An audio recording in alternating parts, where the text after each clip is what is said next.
Morning my dear student, आज हम लोग पढ़ेंगे अम्ल, क्षार एवं लवण के बारे में। तो बच्चों, अम्ल क्या होता है? तो अम्ल वे पदार्थ होते हैं जो जलीय विलयन में घुल करके हाइड्रोजन आयन या हाइड्रोनियम आयन देते हैं। और बच्चों, जो हमारे अम्ल होते हैं ये नीले लिटमस पेपर को लाल कर देते हैं और अम्लों का स्वाद खट्टा होता है। जैसे बच्चों, हम लोग इमली खाते हैं तो खट्टा लगता है, तो उसमें टार्टैरिक अम्ल पाया जाता है। दही में लैक्टिक अम्ल पाया जाता है, नींबू में सिट्रिक अम्ल पाया जाता है, सेब में मैलिक अम्ल पाया जाता है। तो बच्चों, ज्यादातर अम्ल के स्वाद खट्टे होते हैं, लेकिन याद रखना बच्चों, अम्ल संक्षारक प्रवृत्ति के होते हैं, इनको चखना नहीं चाहिए। चख करके अम्ल का स्वाद नहीं बताना चाहिए, क्योंकि अम्ल संक्षारक प्रवृत्ति होने के कारण ये हमारे त्वचा को जला सकते हैं। इसी वजह से जब भी अम्ल का पहचान करना चाहिए बच्चों, तो नीले लिटमस पेपर को अम्ल में डुबोगे तो लाल हो जाएगा। इससे हम लोग पता कर सकते हैं कि वो अम्ल है कि नहीं है। तो बच्चों, मैंने बताया कि अम्ल जल में घुल करके हाइड्रोजन आयन देते हैं। तो जैसे मैंने बच्चों यहाँ HCl हाइड्रोक्लोरिक एसिड लिया और इसको जल में घोल लिया। जल में घोलने पर, तो जल में घोलने पर, तो जब आप HCl को जल में घोलेंगे बच्चों, तो ये हाइड्रोक्लोरिक एसिड अपने आयनों में टूट जाएगा, H+Cl-। इसका मतलब कि अम्ल जो होते हैं वो जल में घुल करके हाइड्रोजन आयन देते हैं। तो HCl को जब जल में घोला गया तो वो हाइड्रोजन आयन दे रहा है। इसका मतलब हमारा HCl क्या है? एक अम्ल है। इसी तरीके से बच्चों, अगर एसिटिक एसिड को हम लोग जल में घोले, जल में घोलने पर, तो जब जल में घोलोगे तो बच्चों, तो ये अपने आयन में टूट जाएगा, एसीटेट आयन में CH3CO- प्लस H+। तो हम देख क्या रहे हैं कि अम्ल को जब जल में घोला जा रहा है तो जल में घोलने के बाद वो हाइड्रोजन आयन दे रहा है। इसका मतलब कि अम्ल वे पदार्थ होते हैं जो जल में घुल करके हाइड्रोजन आयन देते हैं। इसी वजह से हमारा हाइड्रोक्लोरिक अम्ल है, ये एसिटिक अम्ल है, ये सब अम्ल है क्योंकि ये जल में घुलने के बाद हाइड्रोजन आयन में वियोजित हो जाते हैं।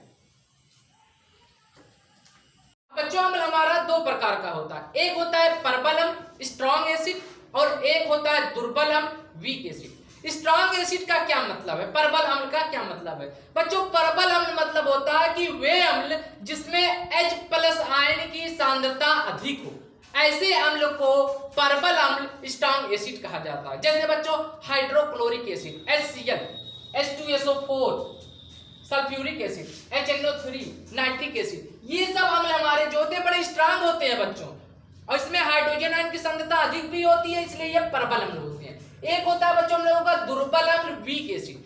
वीक एसिड मतलब होता है कि वे अम्ल जिसमें हाइड्रोजन आयन की सांद्रता कम हो, जिसमें हाइड्रोजन आयन की सांद्रता कम होगा उसे वीक एसिड कहा जाएगा। जैसे बच्चों आपका एसिटिक एसिड, जिसे सिरका कहा जाता है, सिरके में एसिटिक एसिड पाया जाता है ना, CH3COO या एसिटिक एसिड। आपका ऑक्जेलिक एसिड, टमाटर खाते हो ना बच्चों, तो टमाटर में ऑक्जेलिक एसिड पाया जाता है, H2C2O4। इसी तरीके से लैक्टिक अम्ल, दही में लैक्टिक अम्ल पाया जाता है बच्चों, CH3CHOOH। इसी तरीके से इमली में टार्टेरिक एसिड पाया जाता है। हम लोग इमली को भी खाते हैं, खट्टा खट्टा लगता है, टार्टेरिक एसिड पाया जाता है। तो आपका ये क्या है? दुर्बल अम्ल होता है। दुर्बल अम्ल की वजह से तो इनको खा रहे हैं ना। तो जो दुर्बल अम्ल होता है उसको आप चख सकते हैं, लेकिन जो स्ट्रांग होता है आप उसको चख नहीं सकते हैं। इसका मतलब कि अगर प्रबल अम्ल है तो उसमें हाइड्रोजन आयन की सांद्रता अधिक होगी, और आपका अगर दुर्बल अम्ल है तो उसमें हाइड्रोजन आयन की सांद्रता कम होगी। अब बच्चों, सांद्र अम्ल और तनु अम्ल के बारे में पढ़ेंगे। सांद्र अम्ल कंसंट्रेट एसिड। सांद्र अम्ल मतलब होता है बच्चों को वे अम्ल जिसमें अम्ल की मात्रा अधिक हो और जल की मात्रा क्या हो? कम हो, उसे सांद्र अम्ल कहा जाता है, कंसंट्रेट एसिड कहा जाता है। जैसे कंसंट्रेट सल्फ्यूरिक अम्ल, कंसंट्रेट HNO3, ये सब हमारे सांद्र अम्ल है। क्यों? क्योंकि इसमें हाइड्रोजन आयन की सांद्रता अधिक रहेगी और इसमें जो जल की मात्रा क्या होगी?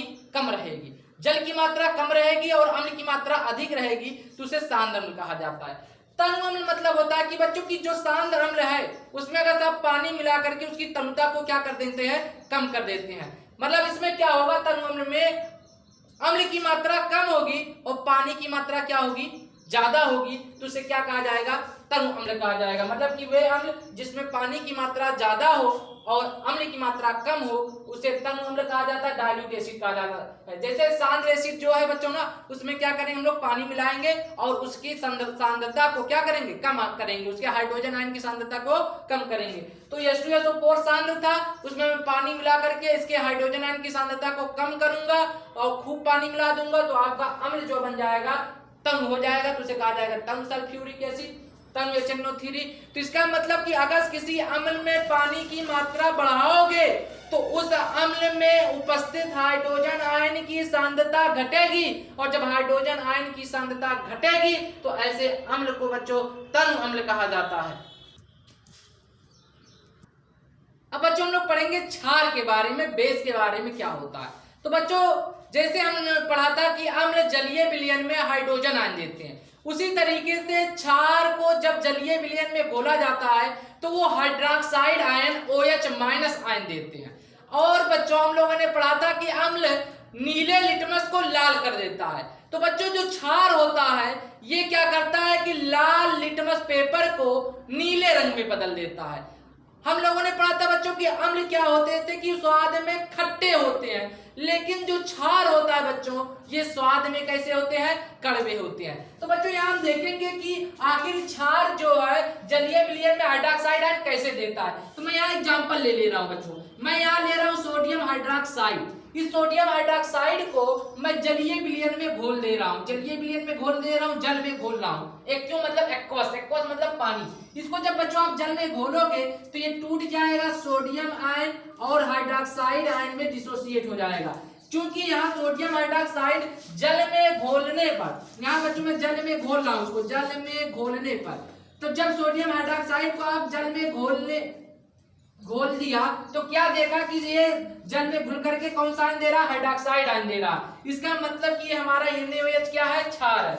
जैसे बच्चों अगर अम्ल आप लेते, अम्ल ले लेते, जैसे हाइड्रोक्लोरिक एसिड ले लेते, हाइड्रोक्लोरिक एसिड को अगर जल में घोल दिए, जलीय विलयन ले लिए, इसको जल में घोल दे रहे हैं बच्चों, जब इसको जल में घोलोगे तो ये हाइड्रोजन आयन देता है, H+ देता है, क्लोराइड आयन देता है। तो H+ दे रहा है तो इसलिए HCl आपका क्या कहलाएगा, अम्ल कहलाएगा। और यहाँ NaOH को जब जल में घोल रहे हो तो ये हाइड्रोक्साइड आयन दे रहा है जल में घोलने पर, इसका मतलब NaOH हमारा क्या कहलाएगा बच्चों, क्षार कहलाएगा। अब बच्चों क्षार क्या होता है, देखो बच्चों क्षार और क्षारक में ज्यादा अंतर नहीं है, बस इतना फर्क है कि जो जल में घुलनशील क्षारक होते हैं उन्हीं को क्षार कहा जाता है। मतलब वो क्षारक जो जल में घुलनशील होते हैं उन्हीं को क्या कहते हैं बच्चों, क्षार कहते हैं। तो जल में घुलनशील क्षारक को क्षार कहते हैं। जैसे बच्चों sodium hydroxide NaOH, potassium hydroxide ये सब हमारे जल में घुल जाते हैं, मैग्नीशियम हाइड्रोक्साइड ये भी जल में घुलनशील होते हैं, तो इन्हें हम लोग क्या कहेंगे, क्षार कहेंगे। अब इसी तरीके से क्षारक आप भी, क्षारक जो होते हैं दो प्रकार के होते हैं, एक परबल क्षारक, एक दुर्बल क्षारक। परबल क्षारक मतलब होता है कि बच्चों कि वे क्षारक जिसमें हाइड्रोक्साइड आयन की सांद्रता अधिक हो उसे परबल क्षारक कहा जाता है। जिसमें हाइड्रोक्साइड आयन की सांद्रता अधिक हो उसे परबल क्षारक कहा जाता है। जैसे बच्चों caustic potash KOH, caustic soda NaOH, आपका कैल्शियम हाइड्रोक्साइड CaOH का होल ट्वाइस, सीजियम हाइड्रोक्साइड, ये सब आपके क्या है, परबल क्षारक में आते हैं। इसी तरीके से दुर्बल क्षारक, दुर्बल क्षारक मतलब होता है कि बच्चों वे क्षारक जिसमें हाइड्रोक्साइड आयन की सांद्रता क्या हो, कम हो, उसे क्या कहेंगे बच्चों, दुर्बल क्षारक कहा जाएगा। जैसे हमारा अमोनियम हाइड्रोक्साइड, अमोनियम हाइड्रोक्साइड को जब जल में घोला जाता है तो उसमें हाइड्रोक्साइड आयन की सांद्रता बड़ी कम होती है, इसलिए अमोनियम हाइड्रोक्साइड हमारा क्या है बच्चों, एक दुर्बल क्षारक के तरीके से काम करता है। अगला है बच्चों सूचक इंडिकेटर। देखो बच्चों सूचक होता क्या, सूचक मतलब होता है कि सूचना देते हैं, मतलब ये अम्ल और क्षारक विलयन की सूचने के बारे में बताते हैं, सूचक के बारे में बताते हैं। ये अम्ल अगर होगा तो उसका रंग अलग हो जाएगा, क्षारीय विलयन होगा तो सूचक का रंग क्या हो जाएगा, अलग हो जाएगा। मतलब सूचक किसी विलयन में अम्ल या क्षारक की उपस्थिति बताते हैं, और सूचक जो होता है बच्चों अम्लीय माध्यम में इसका रंग कुछ होता है और क्षारीय माध्यम में इसका रंग क्या हो जाता है, बदल जाता है। इनका रंग या गंध अम्लीय या क्षारक माध्यम में बदल जाता है। मतलब जो सूचक होते हैं इनका रंग अम्लीय माध्यम में कुछ और होगा और क्षारीय माध्यम में क्या होगा, कुछ और होगा। तो सूचक वे पदार्थ होते हैं जो कह सकते हो कि जो कलर के बारे में बताते हैं, अम्लीय और क्षारीय माध्यम में उनके रंग के बारे में बताते हैं कि अम्लीय माध्यम में क्या रंग होना चाहिए और क्षारीय माध्यम में क्या होना चाहिए। अब बच्चों सूचक के प्रकार क्या होते हैं? सूचक जो है 3 प्रकार के होते हैं। एक होता है बच्चों प्राकृतिक सूचक, एक होता है कृत्रिम या संश्लेषित सूचक और एक होता है गंधीय सूचक। प्राकृतिक सूचक जो होता है बच्चों ये पौधों में पाया जाता है। जैसे हमारा लाइकेन एक पौधा होता है जिससे लिटमस प्राप्त किया जाता है। इसी तरीके से हल्दी भी प्राकृतिक सूचक के तरीके से काम करती है और लाल पत्ता गोभी जो है ये भी हमारा प्राकृतिक सूचक के तरीके से काम किया जाता है। मतलब प्राकृतिक सूचक जो पेड़ पौधों से प्राप्त किए जाते हैं। कृत्रिम या संश्लेषित सूचक मतलब होता है कि बच्चों वे सूचक जो रासायनिक रूप से बनाए जाते हैं। जैसे हमारा फिनाप्थिलीन है, मिथिल ऑरेंज है, फिनाप्थिलीन, मिथिल ऑरेंज ये सब संश्लेषित करके बनाए जाते हैं रसायन के द्वारा, इसलिए इन्हें कृत्रिम सूचक कहा जाता है। इसी तरीके से गंधीय सूचक होता है बच्चों। गंधीय सूचक क्या होते हैं कि जो गंध अम्लीय माध्यम उनका गंध कुछ और क्षारीय माध्यम उनका गंध क्या हो जाता है, बदल जाता है, उन्हें गंधीय सूचक कहा जाता है। जैसे प्याज का गंध, लौंग तेल का गंध, तो अम्लीय माध्यम में क्या होगा, कुछ गंध इनका दूसरा होगा और क्षारीय माध्यम में इनका गंध कुछ और होगा। तो ये गंधीय सूचक के बारे में बताते हैं। अब बच्चों हम देखेंगे कि सूचक का अम्लीय और क्षारीय माध्यम में क्या रंग होता है। तो बच्चों लिटमस जो कि हमारा प्राकृतिक सूचक होता है, लिटमस का अम्लीय माध्यम में रंग बच्चों लाल होता है और क्षारीय माध्यम में लिटमस का नीला रंग होता है। इसी तरीके से हल्दी का अम्लीय माध्यम में जो रंग होता है वही रहता है, कोई परिवर्तन उसके रंग में नहीं होता। लेकिन क्षारीय माध्यम में अगर हल्दी को डालोगे तो बच्चों क्षारीय माध्यम में हल्दी का रंग हो जाएगा लाल। इसी तरीके से फिनाप्थिलीन, इसका अम्लीय माध्यम में रंगहीन होता है और क्षारीय माध्यम में आपका फिनाप्थिलीन बच्चों गुलाबी रंग का होता है। मिथिल ऑरेंज, इसका अम्लीय माध्यम में जो रंग होता है बच्चों लाल होता है और क्षारीय माध्यम में इसका रंग पीला हो जाता है। प्याज का जो रस होता है बच्चों अम्लीय माध्यम में डालोगे तो बड़ा तीखा गंध आएगा प्याज का, लेकिन जब क्षारीय माध्यम में प्याज को डालोगे तो इसका कोई गंध नहीं रह जाता।